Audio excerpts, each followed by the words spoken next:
अस्सलामुअलैकुम, welcome to my YouTube channel learning with जी।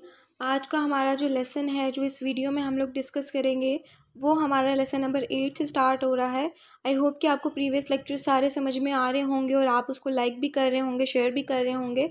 तो जो चीज़ आपको समझ में नहीं आती, जैसे मैं आपको हर एक वीडियो में कहती हूँ अपनी, आप लोगों ने कमेंट ज़रूर करके बताना है कि आप लोगों को समझ आई है तब भी, और अगर नहीं आई है तब भी आप जो है वो कमेंट सेक्शन में कमेंट ज़रूर करें, ताकि मुझे समझ आ जाए कि आपको समझ आ रही है या नहीं आ रही मेरे समझाने के तरीके से। एनीवेज़, वीडियो को स्टार्ट करने से पहले मैं आप सबसे रिक्वेस्ट करती हूँ कि मेरे चैनल को सब्सक्राइब करें, लाइक करें, कमेंट करें एंड ऑल्सो शेयर करें अपने फ्रेंड्स के साथ। तो 8 लेसन जो हम बेसिकली पढ़ रहे हैं वो शॉर्ट स्टोरीज़ पढ़ रहे हैं। हम लोगों ने सबसे पहले जो है वो हिस्ट्री देखी थी, शॉर्ट स्टोरी होती क्या है, और फिर स्टेप बाय स्टेप करके हम लोग डिफरेंट ऑथर्स की, राइटर्स की जो है वो शॉर्ट स्टोरीज़ को डिस्कस कर रहे हैं। तो अब जो हमारी शॉर्ट स्टोरी है वो है कैथरीन मैन्सफील्ड, इससे रिलेटेड है। ठीक है, ये एक राइटर है जिसने हमें शॉर्ट स्टोरी दी थी। ठीक है, जो हमें शॉर्ट स्टोरी बताई थी। अब वो हम लोग देखते हैं नीचे कि कौन सी शॉर्ट स्टोरी जो है वो यहाँ पे आपके नोट्स में आपको प्रोवाइड की गई है। एनीवे, सबसे पहले इसकी बायोग्राफी देख लेते हैं कैथरीन मैन्सफील्ड की। बॉर्न होती हैं 1888 में, डाइड होती हैं 1923 में। ठीक है, एसेइस्ट हैं, क्रिटिक हैं, जर्नलिस्ट हैं, मॉडर्निस्ट मूवमेंट की ये जो राइटर हैं। ठीक है, मॉडर्न टाइम पीरियड में ये जो है राइटिंग लिखती थी, वर्क्स लिखती थी, और इनके वर्क्स जो हैं वो 25 लैंग्वेजेस में लिखे गए हैं, पब्लिश किए गए हैं। इनका जो मेजर थीम है वो है आइसोलेशन है, लॉनलीनेस है, क्लास डिस्टिंक्शन है। ये सारे जो हैं वो इनके मेजर थीम्स में आते हैं। बाकी की जो सारी चीज़ें हैं, शॉर्ट स्टोरीज़ जिस तरह से आपके नोट्स में लिखा हुआ है, इन्होंने कंट्रीब्यूट किया था 3 वॉल्यूम्स ऑफ शॉर्ट स्टोरीज़ में। ठीक है, तो वो एक है bless and the other stories, the garden party and other stories. तो ये गार्डन पार्टी जो है वो हम लोग आप भी को मैं जो है आपके साथ शेयर करूँगी। ठीक है, उसके बाद इनकी जो मेजर मेजर चीज़ें हैं आप लोगों ने इस पैराग्राफ में से वो देख लेनी है। अगर यहाँ से आपको जो है वो डिफ़िकल्ट लगता है तो आप गूगल से, यूट्यूब से, कहीं से भी आप जो है वो अपना मटेरियल कलेक्ट कर सकते हैं। अब आई होप कि ये सारा जो बायोग्राफी है इसकी थोड़ी बहुत वो आपको क्लियर हो गई होगी। ठीक है, उसके बाद आते हैं इसकी जो शॉर्ट स्टोरी है उसके ऊपर, जो इसने वर्क लिखा था कैथरीन मैन्सफील्ड ने, द गार्डन पार्टी। अब ये जो पार्टी है, ये जो गार्डन पार्टी है वो रिलेटेड है 2 क्लास के बिटवीन। ठीक है, एक क्लास दिखाई जाती है रिच और एक क्लास दिखाई जाती है पुअर। ठीक है, आप लोगों ने अपने माइंड में गार्डन पार्टी के अकॉर्डिंग यही रखना है कि 2 क्लासेस को डिफ्रेंशिएट किया गया है कि किस तरह से रिच लोग जो हैं वो अपनी ज़िंदगी गुजारते हैं और किस तरह से जो पुअर लोग हैं वो अपनी ज़िंदगी गुजारते हैं, किस तरह से अपनी लाइफ में सर्वाइव करते हैं, कौन सी डिफ़िकल्टीज़ हैं जो उनको फेस करनी पड़ती हैं। ये ऑलरेडी आप लोगों को जो है वो पता होगा। आपको जो है वो एक जो है ना रिमाइंड करवाने के लिए, रिमेंबर करवाने के लिए ये वर्क लिखा गया है, ताकि आप जो है वो उसको याद रख सको। ठीक है, या और क्लियरली जो है ना वो बेहतर जान सको। 2 साइड्स दिखाई जा रही हैं। अब एक जो है वो हमें शेरिडन्स की फैमिली दिखाई जा रही है जो बहुत ज़्यादा रिच पीपल हैं। ठीक है, उनमें जो करैक्टर्स आएंगे वो मैं नीचे आपको इंट्रोड्यूस करवाऊंगी। अब एक जो है वो हमारे पास साइड होगी शेरिडन की फैमिली, जो हमारे पास रिच फैमिली को बिलोंग कर रही है, जो हमें दिखाया जाता है कि वो गार्डन पार्टी के रिवॉल्व हमारा जो स्टोरी है वो करती है। ठीक है, दूसरा हमें जो है वो लिटिल कॉटेज दिखाया जाता है जो पुअर पीपल को शो कर रहा है, लो क्लास के लोगों को शो कर रहा है, जिसमें हमें सैडनेस दिखाई जाती है, जिसमें हमें लिमिट दिखाया जाता है, जिसमें हमें डेथ दिखाई जाती है एक पर्सन की। तो बेसिकली इसमें जो थीम्स हैं वो रिच और पुअर पीपल का जो मेजर थीम है वो दिखाया जाएगा, लाइफ एंड डेथ का दिखाया जाएगा, ड्रीम एंड रियलिटी का दिखाया जाएगा, क्लास डिस्क्रिमिनेशन दिखाया जाएगा। ठीक है, ये सारे थीम्स जो हैं वो 1 बाय 1 करके हम लोग यहाँ पे जो पूरी होल हमारी जो स्टोरी है उसमें हम लोग डिस्कस करेंगे। अब जो है वो मैं आती हूँ इसकी समरी की तरफ। स्टोरी जो है वो स्टार्ट होती है और हमें जो है वो एक कलरफुल सा इन्वायरमेंट दिखाया जाता है, एक पार्टी के रिलेटेड जो है वो इन्वायरमेंट हमें दिखाया जाता है। ठीक है, अब आफ्टरनून के वक्त जो है वो पार्टी अरेंज की जा रही होती है, उसकी सारी तैयारियां, उसकी सारी प्रिपरेशन जो है वो चल रही होती हैं। ठीक है, अब ये सारी अरेंजमेंट कौन सा करेक्टर करवा रहा होता है? लॉरा। ठीक है। लॉरा जो है वो एक यंग गर्ल है, सर्वेंट्स को बहुत ज़्यादा रिस्पेक्टेड वे में जो है वो बात करती है उनके साथ, ठीक है। वो बिल्कुल भी ऐसी नहीं है कि क्लास कॉन्शियस नहीं है, वो बिल्कुल जो है ना वो बहुत सॉफ्ट गर्ल है, ठीक है, और रिस्पेक्ट करती है हर एक सर्वेंट की भी, बड़ों की भी, छोटों की भी। वो ये नहीं कहती कि नहीं मैं बहुत ज़्यादा रिच हूँ तो मैंने पुअर क्लास को जो है वो अहमियत नहीं देनी, इंपॉर्टेंस नहीं देनी, नहीं। लॉरा जो है वो बिल्कुल सॉफ्ट हार्टेड है, ठीक है। अब ये सारी अरेंजमेंट भी जो है वो लॉरा ही करवा रही है। अब उसकी जो मदर हैं, ठीक है, मिसिस शेरिडन जो हैं वो क्या है, क्लास कॉन्शियस हैं। वो क्या करती हैं कि वो सर्वेंट्स को बिल्कुल भी अच्छे से ट्रीट नहीं करती हैं। उसकी जो दो बहनें हैं लॉरा की, वो भी क्लास कॉन्शियस हैं, वो भी सही से जो है वो बात नहीं करती हैं, ठीक है। जो उसका ब्रदर है लॉरा का, लॉरी, वो भी जो है वो लॉरा जैसा ही है, सेम टू सेम सर्वेंट्स को रिस्पेक्ट देता है, उसको हर किसी की इम्पोर्टेंस का पता है। उसका जो फादर है वो बिजनेसमैन है, ठीक है। उसके बाद जो है वो ये सारी जो है वो कैरेक्टर्स की एनालिसिस हो जाता है। एनीवेज जो हम लोग वीडियो कर रही थी मैं आपके साथ शेयर स्टोरी। अब ये सारी अरेंजमेंट जो है वो हमें स्टार्टिंग में नज़र आती हैं स्टोरी के, कि सब लोग जो हैं वो लॉरा जो है वो तैयारी करवा रही है, प्रिपरेशन करवा रही है आफ्टरनून पार्टी के लिए, गार्डन पार्टी के लिए। अब जब वो अरेंजमेंट करवा रही होती है तो उसको पता चलता है कि उसके नेबर्स में जो है ना वो किसी की डेथ हो गई है, ठीक है। अब जो है ना वो जब ये सुनती है कि मिस्टर स्कॉट नाम का उसका नेबर है।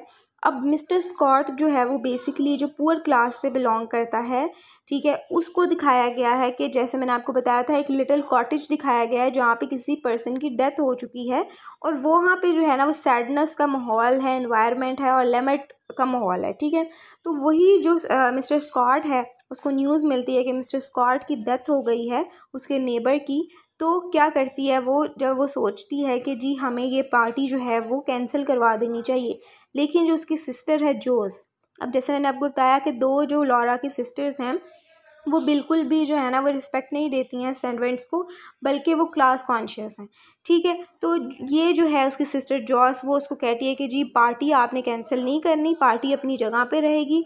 बल्कि उसकी जो मदर हैं वो भी लॉरा से कहती हैं कि नहीं पार्टी कैंसिल नहीं होगी, पार्टी की अरेंजमेंट होंगी। और वो उसको जो उसका माइंड चेंज करने के लिए उसको एक हैट दे देती है ब्यूटीफुल सी, जिसको लॉरा जो है वो सबसे पहले तो एग्री नहीं करती है। फिर जब वो उसको एग्री करती है तो वो उसको पहनती है और उसका माइंड वाकई में ही चेंज हो जाता है उस हैट को लेने से।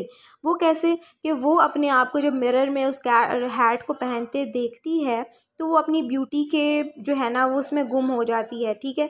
मिरर में देख के अपनी ब्यूटी की तरफ जो है ना वो अट्रैक्ट हो जाती है, और उसको हर चीज़ जो है मिस्टर स्कॉट की डेथ वो सब भूल जाता है, और वो पार्टी से रिलेटेड जो है ना वो ड्रीम्स करने लगती है कि जी पार्टी में मैं ये हैट पहनूंगी तो मैं कितनी प्यारी लगूंगी, ये सारी चीज़ें सोचती है।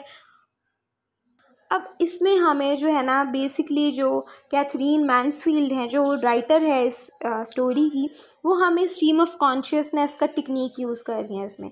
मतलब ये कि वो ये सारी चीज़ें हमें रियलिटी में दिखाई तो नहीं गई हैं स्टोरी में, लेकिन ये एक कह लें कि आपके माइंड में ये चीज़ें हैं, ठीक है। ये ड्रीम बेस्ड जो है वो स्टोरी है बेसिकली, ठीक है। थर्ड पर्सन नरेशन है कि हमें एक ड्रीम दिखाया जा रहा है कि जो चीज़ रियलिटी में नहीं हो रही हमारे माइंड में रिलेटेड है, ठीक है। एक माइंड के एक हिस्से में, एक पार्ट में रिलेटेड है जिससे हम कॉन्शियस हैं, ठीक है, जो हम अवेयर हैं उस चीज़ से। तो बेसिकली स्टार्ट यहाँ से हम लोग कर रहे थे कि पार्टी की हमें जो है वो चीज़ें नहीं दिखाई जा रही, बल्कि हमें सिर्फ जो है ना वो थोड़ी बहुत चीज़ें जो हैं वो हाईलाइट करती हुई दिखाई दे रही हैं, उससे रिलेटेड हमें बातें बताई जा रही हैं। न्यूज़पेपर के बारे में वो सोचती है कि जी मैं जब हैट पहनूंगी तो मेरी पिक्चर्स क्लिक होंगी, न्यूज़पेपर में आएंगी और मैं जो हूँ वो बहुत ब्यूटीफुल लगूंगी। सारी चीज़ें वो भूल जाती है, ठीक है। अब आगे क्या होता है, हमें दिखाई देता है कि जो मिसिस शेरिडन है वो लॉरा को बोलती हैं कि जी आपने जो है वो नेबर के घर जाना है खाना देने के लिए, क्योंकि लॉरा जो है वो दोबारा से जो है ना वो बहुत ज़्यादा कह लें कि बहुत ज़्यादा परेशान हो जाती है, और वही चीज़ें जो है ना वो रिपीटली सोचने लगती है, ठीक है। तो उसकी जो मदर है मिसेस शेरिडन, वो उसको क्या कहती हैं कि जी आप जो है वो खाना जो है हमारा बचा हुआ लेफ़्ट ओवर जो खाना है वो आप जाके ना नेबर्स के घर, मिस्टर स्कॉट जिनकी डेथ हुई है उनके घर जाके दे आओ।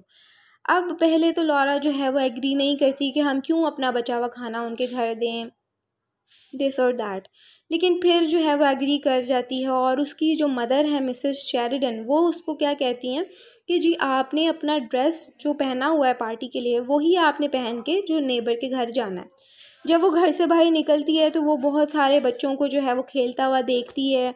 और इस चीज़ को क्या इंडिकेशन यहाँ पे की जा रही है कि जब वो लोगों को खेलता हुआ देखती है, लोग बच्चे जो होते हैं उनके कपड़े जो हैं वो फटे पुराने होते हैं और उनकी जो है ना पुअरनेस शो हो रही होती है। दैट मीन्स को जो रिच पीपल हैं वो अपनी इन्वायरमेंट में, अपने एटमॉस्फेयर में जो है ना वो गुम है।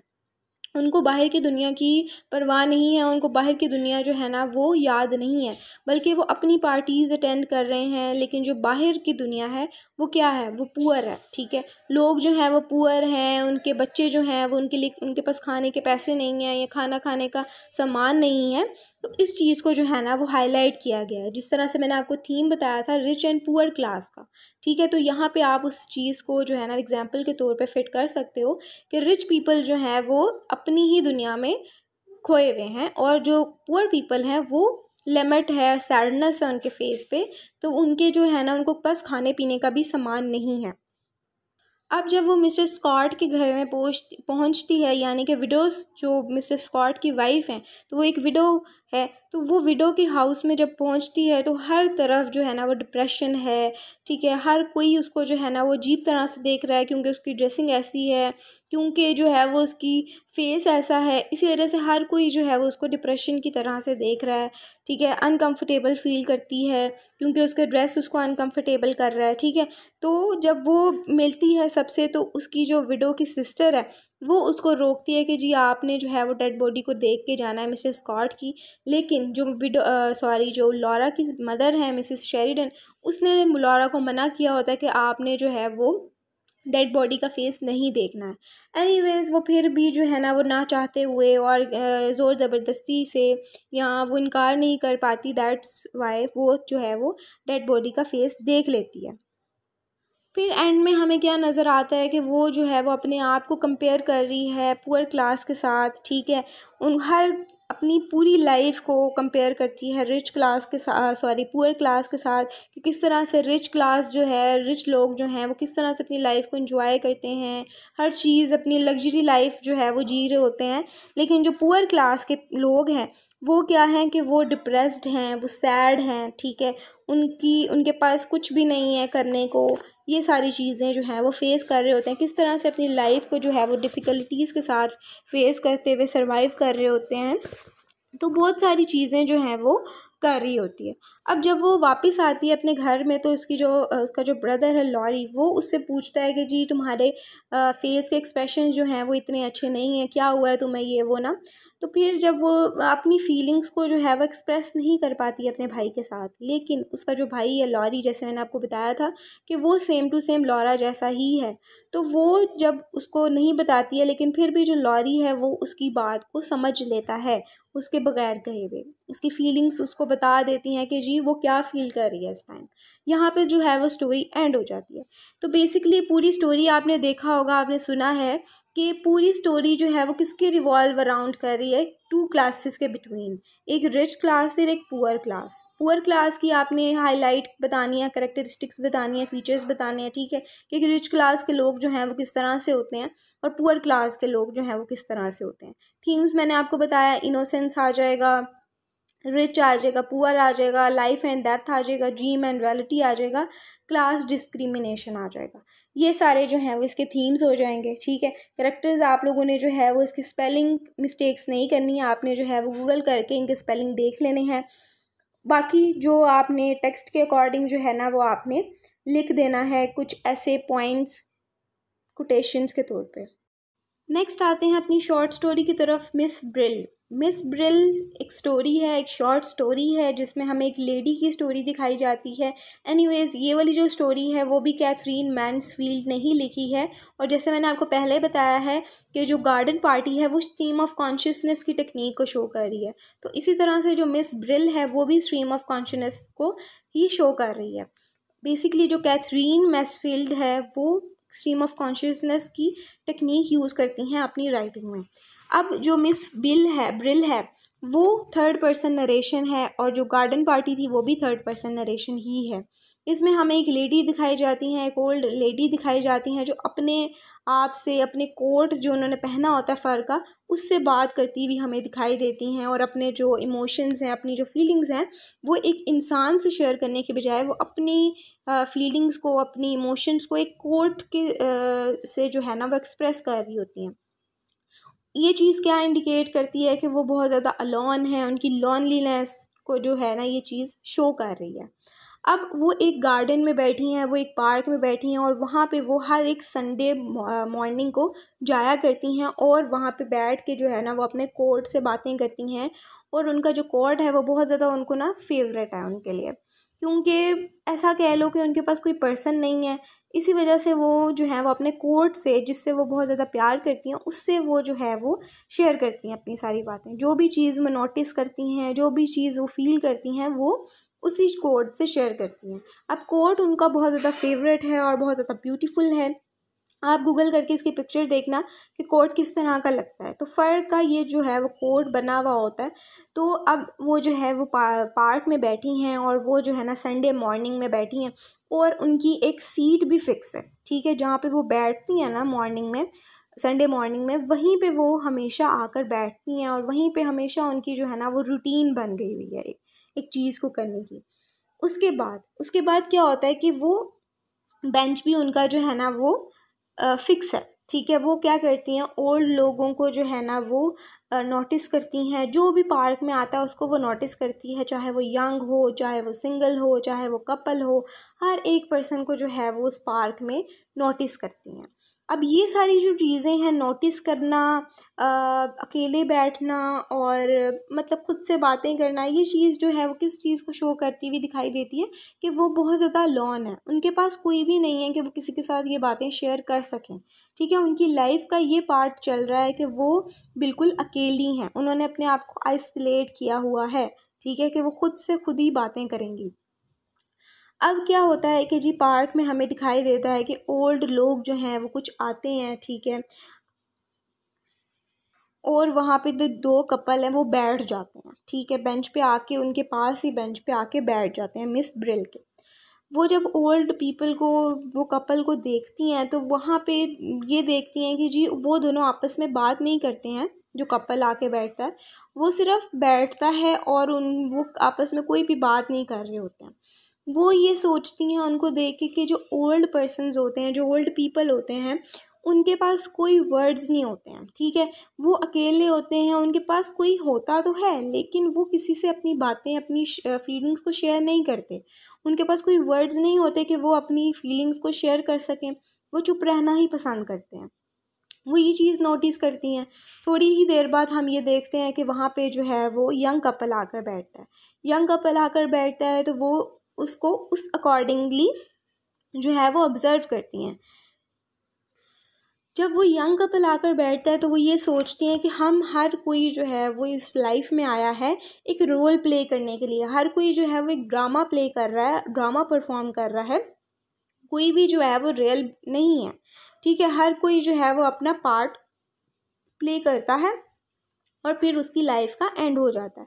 ये सारी चीज़ें जो है वो उसकी इमेजिनेशन ही हैं, ठीक है, यानी कि उसके माइंड में चल रही हैं, वो किसी से शेयर नहीं कर रही। दैट्स मीन के कैथरीन मैन्सफील्ड ने यहाँ पे जो है वो स्ट्रीम ऑफ कॉन्शियसनेस वर्क में शेयर की है या यूज़ की है टेक्निक। अब हर किसी को वो ऑब्ज़र्व कर रही हैं, जैसे मैंने आपको बताया ओल्ड कपल को करती हैं, वहाँ पे वो आपस में बात नहीं कर रहे। यंग कपल को करती हैं, तब वो कहती हैं कि जी हर कोई जो है वो ड्रामा परफॉर्म करने आया लाइफ में। अब क्या होता है कि जो वो यंग कपल होता है, वो उसकी नज़र जो है वो मिस ब्रिल पे पड़ती है कि किस तरह से वो हमें नोटिस कर रही हैं, और वो उसके जो कोट है फ़र वाला, या उसकी जो पूरी पर्सनालिटी है, या जो उसकी ड्रेसिंग है, उसके बारे में जो वो कपल है ना, वो दोनों आपस में जो है ना उसका मजाक उड़ाते हैं, और बहुत ज़्यादा ना गलत किस्म की बातें करते हैं उसके बारे में, ठीक है। अब इससे क्या होता है कि जो मिस ब्रिल हैं वो बहुत ज़्यादा अपसेट हो जाती हैं, और वो अपने घर की तरफ भाग जाती हैं। घर की तरफ जाती हैं, अपने आप को जो है वो बंद कर लेती हैं कमरे में, और अपना जो कोट है जिसकी वजह से उन्होंने उसका मजाक उड़ाया था, जो उनका बहुत ज़्यादा फेवरेट था, वो उन्होंने एक बॉक्स में जब वो बंद करती हैं तो उन्हें एक बॉक्स, जिस बॉक्स में वो बंद करती हैं उसमें से उनको रोने की आवाज़ें आती हैं। ठीक है, दैट मीन्स कि वो अंदर से रो रही हैं, वो अपनी जो इमोशंस हैं उसको वो बाहर किसी के साथ शेयर नहीं कर सकती, अपना जो गुस्सा है, अपनी जो रोना है, वो किसी के साथ जो है ना वो निकाल नहीं सकती किसी पे। ठीक है, तो वो जो है वो जब इतनी अपसेट हो जाती हैं और वो सोचती हैं कि जी मैंने अब इस कमरे से बाहर नहीं जाना, अपने आप को उस कमरे में आइसोलेट कर लेती हैं। ठीक है, यहाँ पे जो है ना वो स्टोरी एंड हो जाती है। अब ये सारी जो चीज़ थी वो माइंड में रहती है मिस ब्रिल के।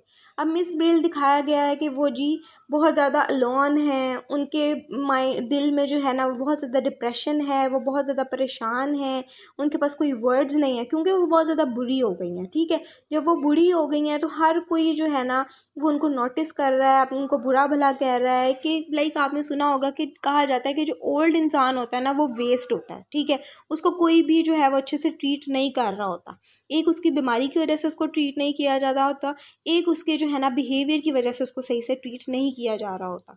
तो मिस ब्रिल ने यही कॉन्सेप्ट दिखाया है कि किस तरह से ओल्ड पीपल को किस तरह से रिजेक्ट किया जाता है, एक्सप्लॉइट किया जाता है, हर जगह पे उसको वेस्ट मटेरियल की तरह जो है ना वो यूज़लेस जो है ना वो कहा जाता है कि जी इसका तो हाँ कोई काम नहीं है लाइफ में। फिर जैसे जैसे वो नोटिस करती है कि जी और लोग जो हैं वो आपस में बात नहीं करते, उनको जो है ना वो वर्ड्स ख़त्म हो जाते हैं जैसे जैसे वो अपनी ओल्ड एज में आते हैं। ठीक है, क्योंकि उन्होंने इतना एक्सपीरियंस कर लिया होता है, इतना वर्ड्स जो है ना वो यूज़ कर लिए होते हैं कि उनको अब बोलने का भी दिल नहीं करता। जब वो यंग लोगों को देखते हैं तो यंग लोग उस पर हंसते हैं। ठीक है, तो ये यंग और ओल्ड का कंपैरिजन भी इसका थीम हो सकता है। ठीक है, क्योंकि यंग लोग जो हैं वो ओल्ड इंसान को यूज़लेस समझ रहे हैं, वो उसको कुछ भी नहीं समझ रहे। ठीक है, अब जब वो एंड में जो है वो रोती हुई अपने घर पे आती है, अपने जो कोट है जो उसका ब्यूटीफुल कोट लगता था, उसका फेवरेट कोट था, वो उससे भी नफ़रत करने लगती है क्योंकि उसको डिसरिस्पेक्ट किया। ठीक है, यंग लोगों ने। तो ये सारी स्टोरी थी मिस ब्रिल की जो स्ट्रीम ऑफ कॉन्शियसनेस को शो करती है बेसिकली। अब आते हैं हम लोग अपने लेसन नंबर 9 की तरफ जो हमारा पोइट्री से रिलेटेड है। सबसे पहले हम लोग शॉर्ट स्टोरी पढ़ रहे थे, उसमें हमने डिफरेंट टाइप्स की शॉर्ट स्टोरीज़ पढ़ी। अब हम लोगों ने पोइट्री को सबसे पहले इंट्रोडक्शन देखना है, पोइट्री होती क्या है, इसकी हिस्ट्री देखेंगे।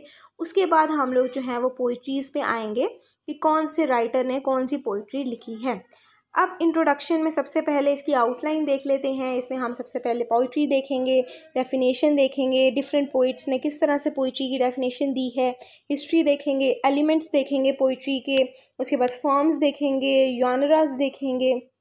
ठीक है, तो सबसे पहले आ जाती है पोइट्री। पोइट्री क्या है? अब पोइट्री जो है वो एक तरह की लैंग्वेज है that have different meaning from what literally said. ठीक है, एक इस तरह की लैंग्वेज जिसका डिफरेंट मीनिंग है, यानी कि कहा कुछ जा रहा है लेकिन उसका मीनिंग डिफरेंट है। स्टोरीज़ में हम लोगों ने पढ़ा सीधी सीधी लाइंस हैं और उसी लाइन का वही मतलब है, लेकिन पोइट्री ऐसी चीज़ होती है जिसमें आप लाइन तो पढ़ रहे हो लेकिन उसका मीनिंग जो है वो दो तरह से भी जो है ना वो डिफ्रेंशिएट किया जा सकता है, उसको एक तरह से भी डिफ्रेंशिएट किया जाता है। मतलब कि उसका मीनिंग जो है वो एक तरह से भी शो होता है और दूसरी तरह से भी हमें शो होता हुआ दिखाई देता है। राइटर का अपना एक पर्पस होता है, वो उस मीनिंग को उस लिहाज से जो है वो आपको या रीडर को शो कर रहा होता है। लाइक उसके मल्टीपल शेड्स हो सकते हैं, उसके मीनिंग हो सकते हैं एक वर्ड के। आई होप कि ये पोइट्री की जो डेफिनेशन है इजी वर्ड में हो मैंने आपको बताई है। ठीक है, कि आप पोइट्री को थोड़ा सा डिफ़िकल्ट होता है इसको समझना, इजी नहीं होता। ठीक है, इसमें क्या होता है, एसोनेंस यूज़ होता है, लिटरेशन यूज़ होता है, रिदम यूज़ होता है, सिम्बोलिज्म यूज़ होता है, आयरनी यूज़ होता है। ये सारे वर्ड्स जो हैं वो वर्ड्स हैं कि जो आपकी पोइट्री को इन्हांस करते हैं और डिफ़िकल्ट बनाते हैं। ठीक है, अब जहाँ पे सिम्बोलिज़म यूज़ होगा आपके लिए उसको समझना थोड़ा सा ट्रिकी होगा कि सिम्बोलिज़म है तो ये वर्ड जो है वो किस चीज़ को सिम्बलाइज़ कर रहा है। आयरनी है तो ये वर्ड जो है इसका मीनिंग क्या है। ठीक है, इस वर्ड को तो पोइट ने जो है वो इस तरह से बताया है लेकिन इसका मीनिंग किस तरह से होगा। ठीक है, तो जो हिडन चीज़ें हैं वो आप जो है वो निकालने की कोशिश करते हो पोइट्री की। अब यहाँ पे जो है ना वो आपको डेफिनेशंस बताई हैं कुछ पोइट्स की, वो देख लेते हैं। वर्ड्सवर्थ डिफाइन करता है पोइट्री को, poetry is a spontaneous overflow of powerful feelings. अब ये कहाँ पे हमें नज़र आता है, प्रोलॉग है उसका, लिरिकल बैलड, उसमें हमें वर्ड्सवर्थ बताता है। मैथ्यू आर्नल्ड हमें क्या बताता है, poetry is at bottom a criticism of life. अब ये हमें कहाँ पे बताता है, एसेज ऑन क्रिटिसिज्म में बताता है। सर फिलिप सिडनी जो है वो हमें कहते हैं poetry is a speaking picture with this end to teach and delight. अब ये कहाँ पे हमें करते हैं, द डिफेंस ऑफ पॉजी। अब इसमें हमें जो है ना वो दिखाई देते हैं। इसी तरह से सैमुअल टेलर है, जॉन कीट्स हैं, अरिस्टोटल है, ये सारे जो पोइट्स हैं इनकी आपने डेफिनेशंस देख लेनी है। 2 या 3 पोइट्स की डेफिनेशन आपने निकाल के जो है वो याद कर लेनी है। नेक्स्ट आते हैं हिस्ट्री ऑफ इंग्लिश पोइट्री की तरफ। अब हमने बेसिकली सारी पोइट्री की हिस्ट्री पढ़नी है, ठीक है। अब हिस्ट्री देख लेते हैं। The dating of the earliest English poetry is difficult and controversial because the earliest surviving English poetry was transmitted hourly. जो इंग्लिश पोइट्री थी वो ऑरल थी, वो रिटन नहीं थी, जो अर्ली टाइम में पोइट्री देखी जाती थी, ठीक है। अब the term English poetry is ambiguous because it may mean the poetry written in England और the poetry written in the English language.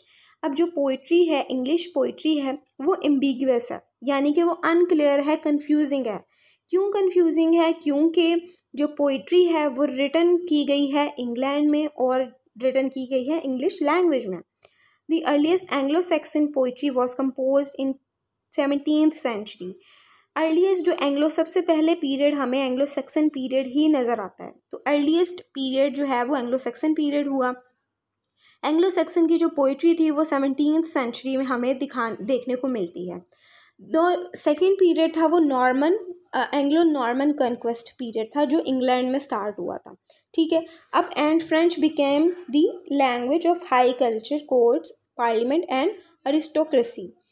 French जो थी वो लैंग्वेज समझी जाती थी, इंग्लिश जो थी वो इतनी पॉपुलर नहीं रही थी। फ्रेंच जो थी वो हाई कल्चर में, कोर्ट्स में, पार्लियामेंट्स में, हर बंदा जो है वो फ्रेंच की तरफ शिफ्ट हो गया था। अब जब वो फ्रेंच की तरफ रिप्लेस हो गया, लैटिन जो है वो यूज़ होना शुरू हो गई कोर्ट्स में, पार्लियामेंट्स में, ठीक है। तो चौसर का पीरियड आता है फिर। Chaucer was the main literary figure of 14th century and his the prologue of Canterbury Tales major work था इंग्लिश लिटरेचर का। तो बेसिकली ये पोइट्री से रिलेटेड आपको सारी चीज़ें बताई जा रही हैं। इसको एज इट इज़ हिस्ट्री की चीज़ आपको मैंने एक वीडियो में बताया था कि हिस्ट्री ऐसी चीज़ है जिसको आपने एज इट इज़ याद करना होता है, उसका आप कॉन्सेप्ट लेके अपने वर्डिंग में नहीं लिख सकते हो, ठीक है। अब आते हैं रेनेसेंस एंड एलिजाबेथ पीरियड पे। रेनेसेंस पीरियड जो है वो स्टार्ट होता है 1509 में इंग्लैंड में, ठीक है। और हमें जो है वो रिस्टोरेशन का पीरियड नज़र आता है 1660 में। अब इसमें जो है वो हमें क्या नज़र आता है, थॉमस मोर, थॉमस एलियट, ये सारे जो है ना वो हमें पोइट्री दिखाते हैं। एलिजाबेथ पीरियड आता है वो 1558 टू 1603 तक ये जो है वो रहता है। English poetry is very important for its themes, forms and song traditions. English poetry जो है वो ज़रूरी है, किस वजह से ज़रूरी है, इसके थीम्स की वजह से, फॉर्म्स की वजह से, सॉन्ग्स की वजह से, ठीक है। अब क्या होता है कि जो शेक्सपियर जो है वो ड्रामेटिस्ट हैं, सोनेट राइटर हैं ऑफ द रेनेसांस इंग्लैंड, ठीक है। अब यहाँ से जो मेन चीज़ें हैं वो आपने पढ़ लेनी है। 17th सेंचुरी जो है वो मेटाफिजिकल पोइट्स इसमें हमें नज़र आते हैं, ठीक है, who rot in a witty and complicated style. जो मेटाफिजिकल पोइट्स होते थे वो विटी यानी कि अक्लमंद होते थे, इंटेलिजेंस के साथ, और कॉम्प्लिकेटेड स्टाइल में, यानी कि वो ईजी वर्ड्स में पोइट्री को नहीं लिखते थे, वो अपनी इंटेलिजेंस को यूज़ करते थे और कॉम्प्लिकेटेड स्टाइल में जो है वो पोइट्री को लिखते थे। कौन से लोग? 17th सेंचुरी के जो पोइट्स थे, मेटाफिजिकल पोइट्स उनको कहा जाता है, वो लोग। अब कौन से वो पोइट्स थे? जॉर्ज हर्बर्ट था, एड्रू मार्मल था, रिचर्ड जॉन मिल्टन था। अब John Milton in his कैमस also fail into this group. अब ये आपने जो मेटाफिजिकल पोइट्स हैं वो आपने जो है ना वो उनके नाम लिख देने हैं, ठीक है। थोड़ी थोड़ी जो हिस्ट्री के जो पार्ट्स हैं ना 17th सेंचुरी से रिलेटेड या 14th सेंचुरी से रिलेटेड, जहाँ जहाँ आपको पोइट्स नज़र आते हैं उनकी पोइट्री किस तरह की थी, किस तरह की राइटिंग स्टाइल वो यूज़ करते थे पोइट्री में, इस तरह से रिदम यूज़ करते थे, वो आप लोगों ने लिख लेना है बेसिकली हिस्ट्री ऑफ पोइट्री में। 18th सेंचुरी की तरफ आते हैं जिसको हम ऑगस्टन एज कहते हैं। The poets of this age not only adopted a polished style in an effort to excel Roman ideals, but they also translated and imitated Latin and Greek words। तो ये लोग 18th सेंचुरी में जो हमें है ना लैटिन एंड ग्रीक के words poetry में नज़र आते हैं। ठीक है, जैसे आपने लिटरेचर में पढ़ा होगा कि किस तरह से जब आप पोइट्री पढ़ोगे तो वो ट्रांसलेट होके इंग्लिश में आई है, लेकिन अगर हम उसकी हिस्ट्री देखें उस पोइट्री की तो उसके वर्ड्स जो हैं वो लैटिन में होंगे, ग्रीक में होंगे, उसको ग्रीक में लिखा गया होगा या लैटिन में लिखा गया होगा। अब इसके जो इम्पोर्टेंट पोइट्स थे वो सैमुअल बटलर है, जॉन ड्रेडन है, अलेक्जेंडर पॉप है, सैमुअल जॉनसन है। जो मेजर जो कॉमन जो पोइट्स होंगे उनको आपने पकड़ लेना और उनका मेजर वर्क जो है वो आपने उनकी हिस्ट्री में डाल देना है। उसके बाद आते हैं रोमांटिक मूवमेंट के ऊपर। 18th सेंचुरी की मूवमेंट है। ठीक है, इसमें जो है ना हमें इंग्लिश रोमांटिसिज्म नज़र आता है, वर्ड्सवर्थ नज़र आता है, कॉलरिज नज़र आता है, लिरिकल बैलड नज़र आते हैं, विलियम ब्लेक नज़र आते हैं। ये सारे मॉडर्न राइटर्स हैं। ठीक है, रोमांटिक राइटर्स हैं, सॉरी, उनको मॉडर्न भी कहा जा सकता है। तो ये सब जो थे वो रियलिटी बेस्ड चीज़ें जो दुनिया में हो रहा होता था उनको शो करते थे बेसिकली अपनी राइटिंग में। ठीक है, इमेजिनेशन चीज़ें जो हैं वो नहीं डालते थे। विक्टोरियन पोइट्री आती है, उसमें क्या होता है कि जी हमें पीरियड जो है विक्टोरियन पोइट्री का 1830 टू 1900 तक चलता है। इसमें हमें अल्फ्रेड नज़र आता है, लॉर्ड टेरिसन नज़र आता है, रॉबर्ट ब्राउनिंग नज़र आता है। ये सारे जो पोइट्स हैं मेजर वो हमें नज़र आ जाते हैं। 20th सेंचुरी पे आते हैं जो हमारी आती है early years. Victorian influence continued in the early years of 20th century. Yeats है, थॉमस हार्डी है। ठीक है, ये सारे जो पोइट्स हैं ये मॉडर्न पोइट्स हैं। वर्ल्ड वार आ जाती है इसमें। ठीक है, क्रिटिसिज्म करते हैं पोइट्स जो हैं वो वर्ल्ड वार का कि इससे पहले की लाइफ किस तरह से थी और आफ्टर वर्ल्ड वार जो है ना वो क्या इफेक्ट्स नज़र आते हैं हमें। ये सारी चीज़ें जो हैं वो हमें मॉडर्न पोइट्री में नज़र आ जाती हैं। लाइक ये कि जो पोइट्स हैं वो रियलिटी के ऊपर बात कर रहे हैं कि किस तरह से जो दुनिया की लाइफ थी, जो किस तरह से जो है ना वो चेंजमेंट नज़र आती है हमें, किस तरह से हर चीज़ जो है ना वो चेंज होती है। तो वो पोइट्री में अपनी इस चीज़ के ऊपर बात करते हैं। एलिमेंट्स आते हैं, एलिमेंट्स ऑफ पोइट्री के ऊपर प्रोजिडी है सबसे पहले। The study of the metre, rhythm and intonation is called prosody of the poem. Prosody क्या है? जिसमें मीटर होता है, रिदम होता है, इनोटेशन होता है, उसको हम पोएम का प्रोजोडी कहते हैं। रिदम क्या है? Rhythm is the combination of sounds and silence. Rhythm क्या है इन शॉर्ट कि कहाँ पे आपने अपनी आवाज़ को ऊंचा करना है, कहाँ पे आपने जो है ना वो लो करना है। तो ये लो और जो हाई का जो साउंड है ना उसको हम रिदम कहते हैं। ठीक है, अब मीटर क्या है? The basic rhythm structure of a verse और line is termed as metre. जो स्ट्रक्चर होता है रिदम का या वर्स लाइन का उसको हम मीटर कहते हैं। जिस तरह से आपको नीचे बताया गया है, dimeter 2 feet, trimeter 3 feet, tetrameter 4 feet, ये सारी चीज़ें। मेट्रिकल पैटर्न्स क्या होते हैं? The type and the way we use metre for composing a verse is terms as metrical pattern. जब हम मीटर को यूज़ करते हैं, किस तरह से हम मीटर को यूज़ कर रहे हैं, कंपोज कर रहे हैं, उसको हम मेट्रिकल पैटर्न कहते हैं। एम्बिक पेंटामीटर है, एम्बिक टेट्रामीटर है। आप कौन सा मीटर यूज़ कर रहे हो अपनी पोएम में, ये सारी चीज़ें जो है ना वो इंट्रोडक्शन ऑफ द पोएम में आ जाती हैं। नीचे जब मैं पोएम डिस्कस करूँगी तो मैं आपको बताऊँगी कि इस पोएम में जो है ना वो एम्बिक पेंटामीटर यूज़ हुआ है, रिदम कौन सा यूज़ हुआ है, ये सारी चीज़ें। रिदम, राइम क्या है? The repetition. अब ये जो चीज़ें हैं ना, राइम, एलिट्रेशन, एसोनेंस, ये सारी चीज़ें एक दूसरे से जो है ना वो मिलती हैं। तो इनको आपने गौर से सुनना है। ये नहीं करना कि एलिट्रेशन की डेफिनेशन जो है वो राइम में ऐड कर दो, राइम की डेफिनेशन आप एसोनेंस में ऐड कर दो, नहीं, गौर से आपने जो है ना वो उसको याद करना है। The repetition of similar sounds in 2 or more words is termed as rhyme. एक वर्ड या 2 वर्ड्स या 2 से ज़्यादा वर्ड्स की जब सिमिलर साउंड्स आ रही होंगी उसको हम राइम कहते हैं। ठीक है, एक सिमिलर साउंड्स जब हमें रिपीट होती हुई दिखाई देंगी उसको हम राइम कहेंगे। The repetition of particular sound in the first syllable of a series of words और फ्रेजेस। अब एलिट्रेशन क्या है? Repetition of particular sound particular sound, जो फर्स्ट लेवल का पर्टिकुलर साउंड है या वर्ड है या फ्रेज है, उसको रिपीट हो रहा है, दैट मीन्स के यहाँ पे एलिट्रेशन यूज हो रहा है। अब एसोनेंस क्या है? The repetition of accented vowel sounds in a series of words is termed as assonance। ठीक है, कि रिपीट हो रहा है accent of sound, vowel sounds. जब वाउल साउंड रिपीट होते हैं उसको हम एसोनेंस कहते हैं। ठीक है, जिस तरह से आपको एग्जांपल पे दी है, fleet, feet, sweep by sleeping geese. Next आते हैं राइमिंग स्कीम के ऊपर। A regular pattern of rhyme which remains constant throughout poem. Throughout poem start to end तक आपको एक राइमिंग स्कीम नज़र आती है, एक जो है ना वो रेगुलर पैटर्न नज़र आता है कि थ्रू आउट द पोएम जो है ना वो सेम चीज़ें यूज़ हो रही हैं, रिपीट हो रही हैं चीज़ें, उसको हम राइमिंग स्कीम कहते हैं। जो आपको एंड में भी बताया है कि there once was a big brown cat that liked to eat a lot of mice. He got all around and fat because they tasted so nice। तो ये जो है वो राइमिंग स्कीम को शो कर रहा है, ए बी। ठीक है, ओटावा रिमा। ओटावा रिमा क्या है? It is a rhyming scheme that uses a stanza of 8 lines with an alternating A-B rhyming scheme for the first 6 lines followed a closing couplet। ठीक है, तर्जा रिमा क्या है?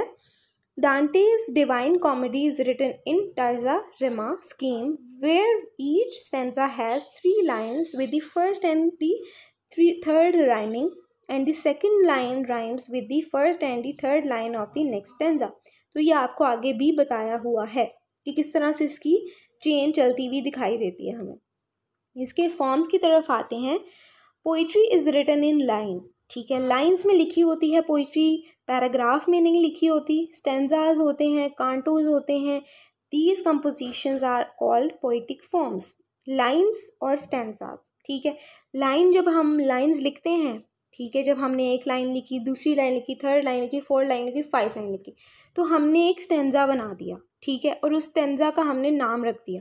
एम्बिक पेंटामीटर है, ऑक्टव है, ऑक्टव मीटर है, क्या है, ठीक है, उसको हमने नाम दे दिया, इसको हम स्टेंजा कहेंगे। उसके बाद जो है ना वो डिक्शन है। The manner in which words और figures of speech are used in a language is called poetic Dickson.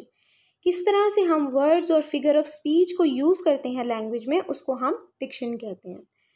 Forms क्या है पोइट्री की? सोनेट है। Sonnet is a poem of 14 lines having a set rhyming scheme and logical structure. इसमें जो है वो 14 lines होती हैं, उसको हम सोनेट कहते हैं। जंतिशी है, ये चाइनीज़ पोइटिक फॉर्म है। ठीक है, इसमें जो है वो 4 टोन्स होते हैं। Middle Chinese are used in each couplet. ठीक है, names of these tones are the level, rising, departing and entering tones. ठीक है, ये इजी सी जो है ना इसके लिखे हुए हैं, इनकी इंट्रोडक्शन से या फिर जो है ना इन्फॉर्मेशन, वो आप लोगों ने इजी वे में इसको याद कर लेना। सिस्टीना है, देयर आर 6 स्टेंजाज जिसमें होंगे, दैट मीन्स कि ये सिस्टीना है। And each stanza comprises of 6 unrhymed lines. Unrhymed lines इसमें होंगी। The poem ends with the 3 line stanza. और ये जो पोएम एंड पे 3 लाइन्स की स्टेंजा पे ख़त्म होगी, दैट मीन्स कि ये सिस्टीना है। ठीक है, उसके बाद आते हैं विलेनल, 19 लाइन पोएम। इसमें 19 लाइन पोएम होती है, made up of 5 triplets with a closing quatrain. It terms as a villanelle. अब ये आपने याद रख लेना है। ठीक है, अब आपने जो है ना वो आपको बताया गया कि कौन कौन से जो राइटर हैं उन्होंने इंग्लिश लैंग्वेज में इस टर्म को, इस फॉर्म को पोइट्री की यूज़ किया। रोंडेओ है, is a French form which is written on 2 rhymes with 15 lines. इसमें 2 राइम्स होती हैं और 15 लाइन्स होती हैं। रोंडल है, इसमें क्या होता है? Consist of 9 lines and a refrain after the third line and after the last line. ठीक है, ये आपने याद करना है। टानका है, is a form of unrhymed Japanese poetry.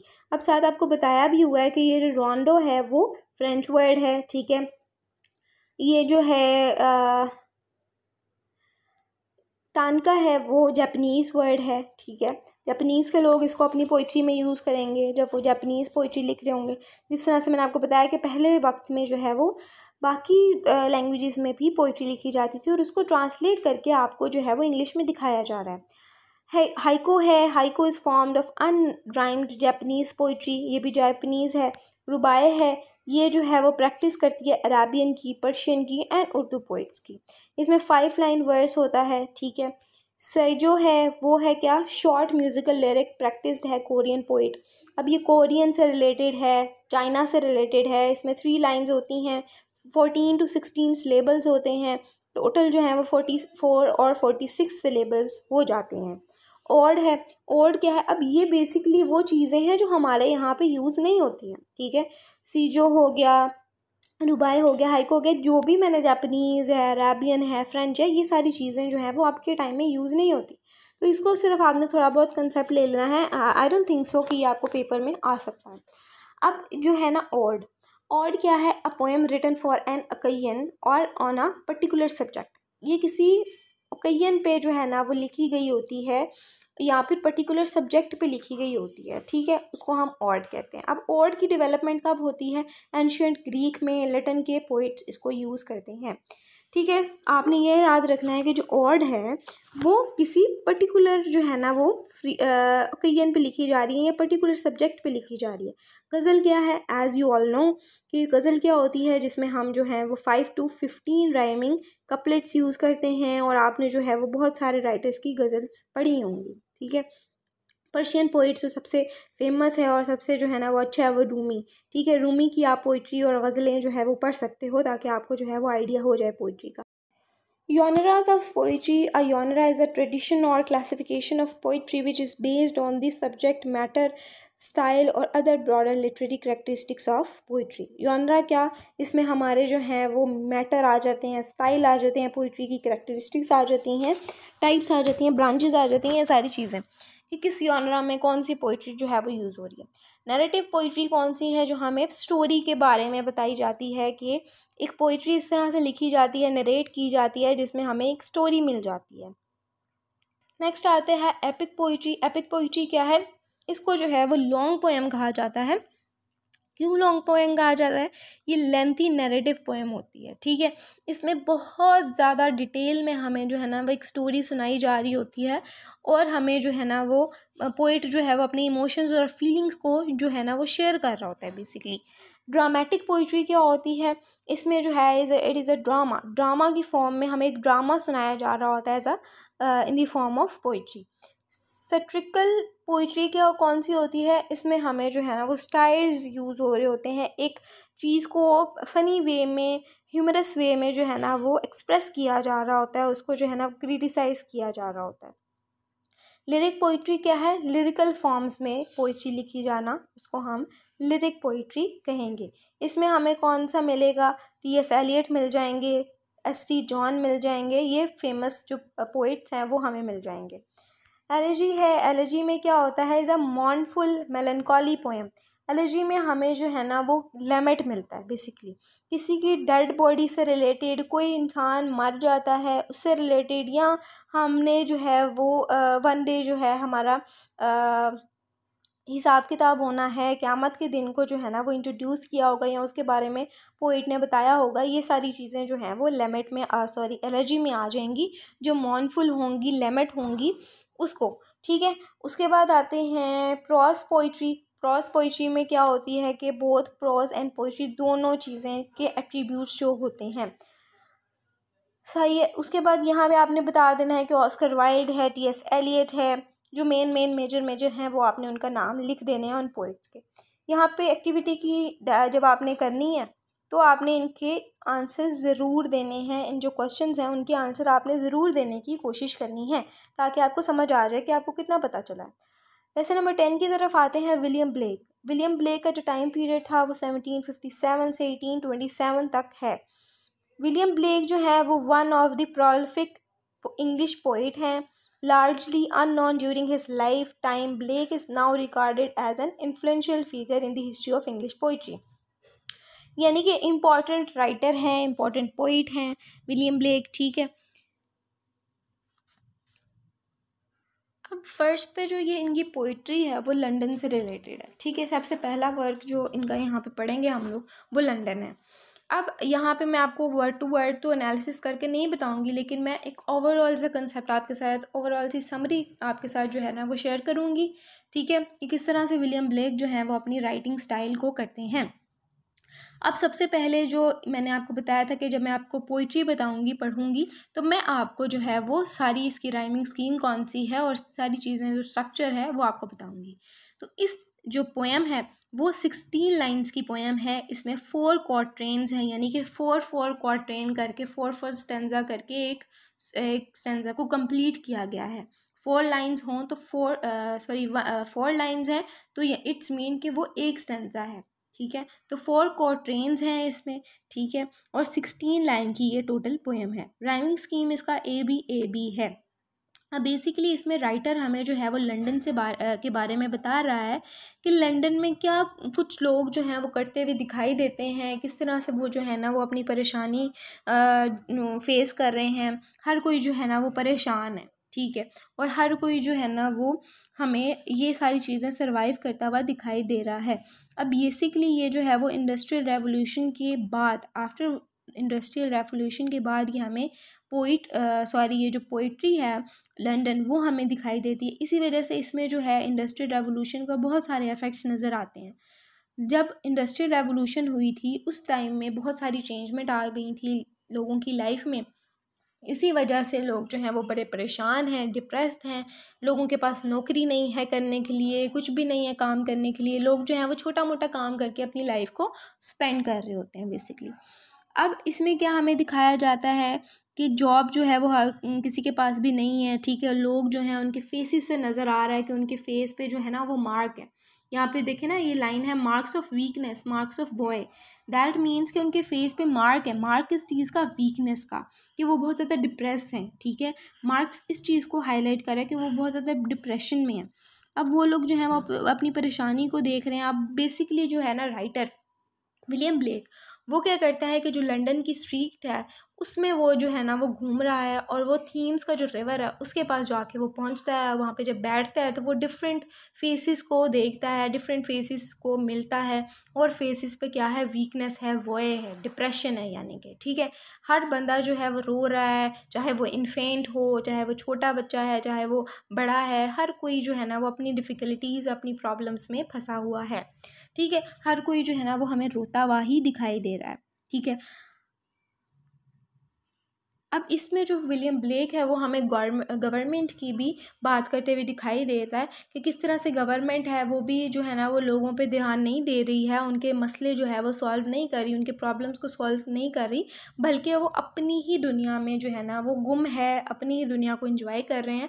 वो लोगों के साथ क्या हो रहा है क्या नहीं हो रहा वो उनको नहीं दिखा रही, या उनको जो है वो उनको हाईलाइट नहीं कर रहे हैं, उनको प्रॉब्लम को ठीक नहीं कर रहे हैं, ठीक है। लोग जो हैं वो बहुत ज़्यादा जो है ना वो डिफ़िकल्ट लाइफ फेस कर रहे हैं। अब क्या होता है कि जी जो पोइट है वो हमें दिखाया जाता है कि जी पोइट जो है ना वो मिडनाइट स्ट्रीट्स में क्या सुनता है कि जो यूथफुल लोग हैं, यानी कि जो यंग लोग हैं, वो भी बहुत ज़्यादा जो है ना वो परेशान हैं। इवन के जो यंग गर्ल्स हैं उन्होंने अपनी जो पर्सनैलिटी है, अपना जो आइडेंटिटी है उसको चेंज करके प्रॉस्टिट्यूट में चेंज कर दिया है, ठीक है। तो इसको देख के बहुत ज़्यादा जो है ना वो राइटर बहुत ज़्यादा जो है ना डिप्रेस्ड हो जाता है, बहुत ज़्यादा सैड हो जाता है कि लोग किस तरह से ऑपरेशन की ज़िंदगी जो है वो गुजार रहे हैं। तो बेसिकली इस जो पोएम है इसका थीम क्या निकलता है? फ्रीडम का थीम नज़र आता है, ऑपरेशन का थीम नज़र आता है कि लोग जो हैं वो इंडस्ट्रियल रेवोल्यूशन के बाद ऑप्रेस्ड हो गए हैं, ठीक है। उनके पास कोई भी फ्रीडम नहीं है, कि वो उनके पास कोई इक्वालिटी नहीं है। गवर्नमेंट जो है वो उनको इक्वालिटी नहीं दे रही है, या जो रिच लोग हैं वो उनको एक इक्वल तरह से ट्रीट नहीं कर रहे हैं, ठीक है।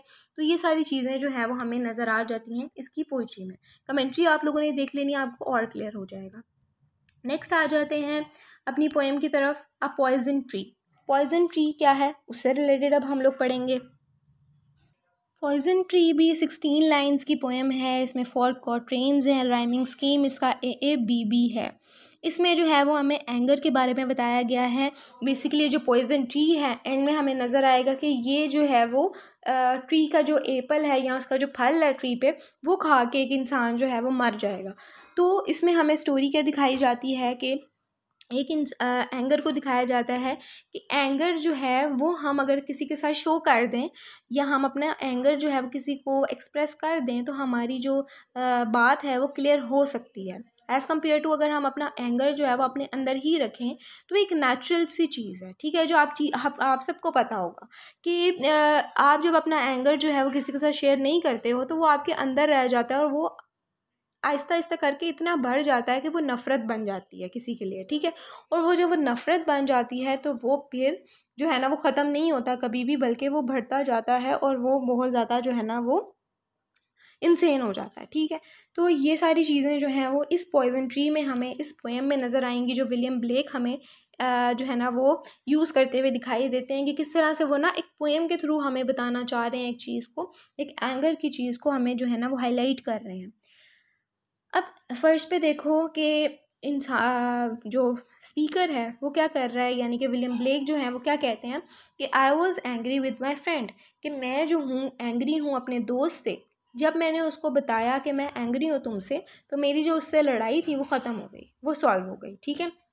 अब फिर वो क्या कहते हैं, I was angry with my foe, यानी कि जब मैं एंगर हुआ, ठीक है, तो मैंने क्या किया, जब मैंने उसको नहीं बताया, मैं अपने फ्रेंड से नाराज़ हुआ और मैंने उसको नहीं बताया तो वो कभी भी ख़त्म नहीं हुई, बल्कि वो डिड ग्रो, वो ग्रो हो गई, वो बढ़ गई और भी ज़्यादा, ठीक है।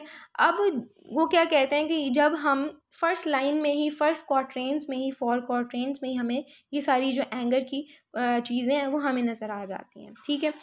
अब and I watered it in fears, जब मैं उसको पानी देता हूँ, ठीक है, जो बढ़ रहा है, यानी कि उनको जो उनका एंगर है वो उसको कंपेयर कर रहे हैं, यहाँ पे वो मेटाफर बेसिकली यूज़ कर रहे हैं कि वो अपने एंगर को जो है वो एक प्लांट से जो है ना वो कंपेयर कर रहे हैं कि वो ग्रो हो गया, ठीक है। जब मैंने उसको नहीं बताया तो वो ग्रो हो गया, और ग्रो किस तरह से, जब मैं उसको वाटर देता था तो वो और भी ज़्यादा जो है ना वो ग्रो होता जाता था, ठीक है। तो जब वो ग्रो होगा तो उस पर जो है ना वो फ्रूट्स और वेजिटेबल्स और डिफरेंट जो है ना वो चीज़ें भी उस पर जो है वो पैदा होंगी, ठीक है, ऑब्वियसली। तो फिर क्या होता है कि जी हमें दिखाई देता है कि वो बेसिकली विलियम ब्लेक जो है वो अपने इमोशंस को शेयर कर रहे हैं यहाँ पे, कि किस तरह से जब हम अपना एंगर को किसी को शो नहीं करते हैं तो हमारे लिए इसका बहुत ज़्यादा प्रॉब्लम हमें फेस करनी पड़ती है। जो हमारा फ्रेंड है या हमारा जो एनिमी है, वो आहिस्ता आहिस्ता करके हमारा फ्रेंड जो है वो हमारा एनिमी बन जाता है, और हम दिन ब दिन जब उसको वाटर देते हैं वो और ज़्यादा ग्रो होता है। और जो है ना जब एनिमी, फिर एंड में वो क्या दिखा देंगे, जो वो एनिमी हमारा बन जाता है फ्रेंड, वो जब उस फ्रूट को, उस प्लांट को देखता है तो क्या करता है कि उसको देख के स्माइल करता है, ठीक है। उसको देख के स्माइल करता है, और एंड में वो जो उस ट्री का एप्पल होता है या उस ट्री के ऊपर जो फ्रूट होता है उसको वो खा लेता है और वो मर जाता है, ठीक है। यानी कि एंगर इतनी बुरी चीज़ है कि आप किसी को भी इसकी वजह से किल कर सकते हो, ठीक है। तो ये सारी चीज़ें जो हैं वो इस पोएम में हमें नज़र आ जाती हैं। आई होप कि ये सारी क्लियर हो गई होगी। कमेंट्री आपने ज़रूर पढ़नी है, इसकी एक्टिविटी को सॉल्व करने की कोशिश करनी है। अब नेक्स्ट पोएम आती है हमारी द लिटिल ब्लैक बॉय। अब इसमें क्या नज़र आता है कि ये वाली जो पोएम है वो बेसिकली विलियम ब्लेक ने सॉन्ग्स ऑफ इनोसेंस से ली थी, ठीक है। उसकी जो कलेक्शन है सॉन्ग्स ऑफ इनोसेंस, उसमें से उन्होंने ये पोएम निकाली है। इसमें 7 क्वार्ट्रेन्स हैं, राइमिंग स्कीम इसके ए बी है, टोटल लाइंस हैं इसमें 28। अब इसमें हमें रैशनल इक्वालिटी दिखाई जाती है, डिवाइन लव दिखाया जाता है। अब डिवाइन लव दिखाया जाता है बेसिकली। अब फर्स्ट लाइन देखो कि सबसे पहले आपने नाम से ही इसकी ज़ाहिर हो रहा है, इसके टाइटल से, a little black boy means कि एक छोटा बच्चा है जिसका कलर ब्लैक है, जो ब्लैक है, ठीक है। तो ये ब्लैक, जैसे मैंने आपको बताया, रेशल इक्वालिटी को बताया गया कि हर बंदा इस दुनिया में इक्वल है, तो फिर क्यों ब्लैक को जो है वो एक्सप्लॉइट किया जाता है। बेसिकली अफ्रीकन, साउथ अफ्रीकन्स की जो है ना वो आपको रियलिटी बताई गई है। जिस तरह से आपने पहले पढ़ा होगा अपने लिटरेचर में कि जो वाइट मैन थे वो जो है ना वो एक्सप्लॉइट करते थे ब्लैक्स को, उनको गुलाम बना के रखते थे, उनको स्लेव्स बना के रखते थे, उनको अच्छे से ट्रीट नहीं किया जाता था, उनको जॉब्स भी जो है वो अच्छी नहीं दी जाती थी, बल्कि छोटी मोटी जो है ना उनको जॉब दी जाती थी, उनको अच्छे से जो है वो ट्रीट नहीं किया जाता था लाइफ में। तो बेसिकली जो ब्लैक बॉय है वो अपनी स्टोरी बता रहा है कि मैं ब्लैक हूँ और मैं जो हूँ वही सारी चीज़ें जो हूँ वो फेस करता हूँ अपनी लाइफ में।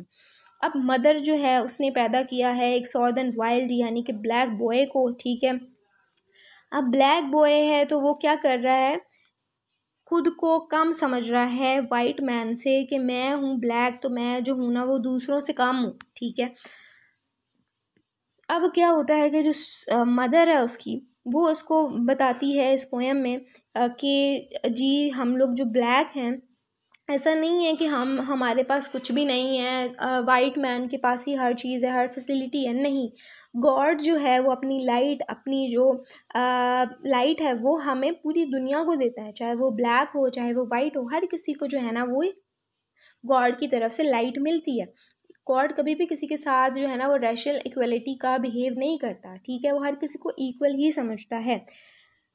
अब क्या होता है कि जी फ्लावर्स हैं, चाहे ट्रीज़ हैं, इंसान है, हर किसी के साथ जो है ना वो गॉड इक्वली ट्रीट किया जाता है उसको, ठीक है। अब जो इंसान हैं, ट्रीज़ हैं, फ्लावर्स हैं जिनका मैंने आपको बताया, वो क्या रिसीव कर रहे हैं पोएम में, कंफर्ट रिसीव कर रहे हैं, जॉय रिसीव कर रहे हैं, ठीक है, ताकि हम एक्सेप्ट कर लें, बियर को एक्सेप्ट कर लें, यानी कि ब्लैक बॉडीज़ जो हैं उनको हम एक्सेप्ट कर लें कि हम वाकई में ही ब्लैक हैं, ठीक है, ताकि हमारे पास कोई भी, यानी कि हम अपनी लाइफ को सर्वाइव कर सकें, ठीक है। अगर हम अपनी ब्लैक बॉडीज़ को एक्सेप्ट नहीं करेंगे तो हम अपनी लाइफ को किस तरह से सर्वाइव करेंगे, हम यही सोच सोच के जो है वो परेशान हो जाएंगे और हम अपने आप को सुसाइड कर लेंगे, ठीक है।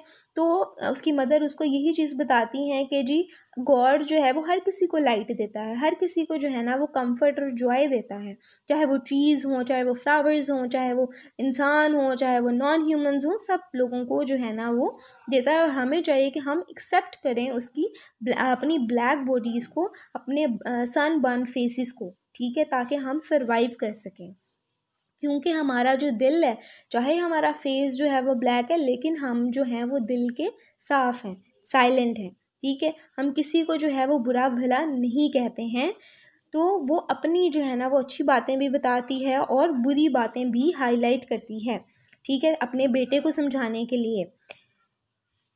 फिर एंड में वो क्या कहती है कि जब हम हर चीज़ को एक्सेप्ट कर लेंगे, अपनी black body, sun burn faces को एक्सेप्ट कर लेंगे, तब हम हेवन में होंगे, यानी कि हमारी जो बॉडीज़ हैं उसमें कोई भी जान या रूह नहीं होगी, हमारी जो बॉडीज़ हैं हम सब इक्वल होंगे और हम सब हेवन में होंगे और हम गॉड की जो वॉइस है उसको सुन रहे होंगे और हम सब खुशी से अपनी लाइफ को एंजॉय कर रहे होंगे। अब यहाँ पे पोएम में जो है ना वो basically writer William Blake lamb को भी कंपेयर करता है। लैम्प किसके साथ कंपेयर किया जाता है, प्योरिटी के साथ। तो वो यहाँ पे ब्लैक बॉडीज़ को लैम्प के साथ कंपेयर करता है कि जो ब्लैक बॉडीज़ हैं वो प्योर हैं, यानी कि वो हर किसी को इक्वली ट्रीट करते हैं, ठीक है। तो इक्वालिटी की बात की जा रही है बेसिकली इस पूरी स्टोरी में। अब इसमें क्या होता है कि सब लोग इक्वल हैं। एंड में क्या होता है कि वो कहता है कि जी हम जब हेवन में होंगे तो हम जो वाइट मैन है वो भी मेरे साथ खेला करेगा, वो भी मेरे साथ जो है ना वो अपनी लाइफ को एंजॉय करेगा, अपनी लाइफ सर्वाइव करेगा। वो ये नहीं सोचेगा कि हम इक्वल नहीं है, वो वाइट है मैं ब्लैक हूँ, इस तरह से कोई भी कंसेप्ट नहीं होगा, बल्कि हेवन में हम लोग सब इक्वल ही होंगे और एक साथ ही खेल रहे होंगे। एंड में वो ये लाइन लिख के अपनी स्टोरी को, अपनी पोएम को ख़त्म करता है, and be like him and he will then love me, कि वो तब जाके जो है ना वो मुझे प्यार करेगा। अभी तो वो रेशनल इक्वलिटी कि मैं वाइट हूँ, मैं जो हूँ ना एक्सप्लॉइट करूँगा ब्लैक को, ये सारी चीज़ें उसके माइंड में है, लेकिन हेवन में जाके वो मुझसे प्यार करेगा। तो ये बेसिकली जो है ना वो अफ्रीकन्स के रिलेटेड स्टोरी बनाई गई थी और हमें जो है ना वो रियलिटी बेस्ड चीज़ दिखाई गई है कि किस तरह से जो वाइट मैन है वो ब्लैक को एक्सप्लॉइट करते हैं। अब नेक्स्ट पोएम है टाइगर। अब जो ये टाइगर पोएम है वो सॉन्ग्स ऑफ एक्सपीरियंस से ली गई है विलियम ब्लेक ने। जिस तरह से अ लिटिल ब्लैक बॉय उसने सॉन्ग्स ऑफ इनोसेंस से ली थी, इसी तरह से जो टाइगर पोएम है वो सॉन्ग्स ऑफ एक्सपीरियंस से उसने ली है। इसमें 24 लाइन्स हैं, 6 क्वार्टरेंस हैं, राइमिंग स्कीम इसका है AABB। अब टाइगर जो है वो सिम्बलाइज़ कर रहा है इस पोएम में फियर से, एविल से, एक बुरी चीज़ हो उसको हम टाइगर कहेंगे, ठीक है। टाइगर जो है वो पावर से भी सिंबलाइज कर रहा है कि उसके अंदर पावर है कि हर बंदा जो है ना वो उससे खौफ महसूस कर रहा है, उसको बुरा भला कह रहा है। अब इस पूरी में जो है ना वो टाइगर की हमें क्वालिटीज़ बताई गई हैं। जो पोइट है वो हमें टाइगर से क्वेश्चनिंग करता हुआ दिखाई देता है कि तुम जो हो, किसने तुम्हें बनाया, कौन इतना पावरफुल है कि उसने तुम्हें बनाया। ठीक है, तो इसमें हमें बताया जाता है कि टाइगर जो है वो ब्यूटीफुल है, हर कोई उससे अट्रैक्ट होता है। क्वेश्चनिंग करता है वो कि किसने तुम्हें टाइगर जैसे क्रिएचर को बनाया है, किसके पास ऐसा ब्रेन है, किसके पास ऐसी जो है ना हैंड्स हैं कि उसने टाइगर जैसी क्रिएचर बनाई है। ठीक है, अब वो फिर कहता है कि जो टाइगर का ब्रेन है वो किससे बनाया गया है, हैमर से बनाया गया है। हैमर को यूज़ करते हुए जो है ना टाइगर का ब्रेन बनाया गया है। हैमर भी यहाँ पे जो है ना वो पावरफुल एलिमेंट दिखाया जाता है कि हैमर जो है वो किसी भी चीज़ को बनाने के लिए यूज़ हो सकती है। तो फिर वो सवाल करता है, जैसे आपने देखा होगा कि burnt the fire of time eyes, कि तुम्हारी आंखें किसने बनाई हैं, तुम्हारे विंग्स किसने बनाए हैं, कौन से ऐसे हाथ है जिसने तुम्हें बना दिया है।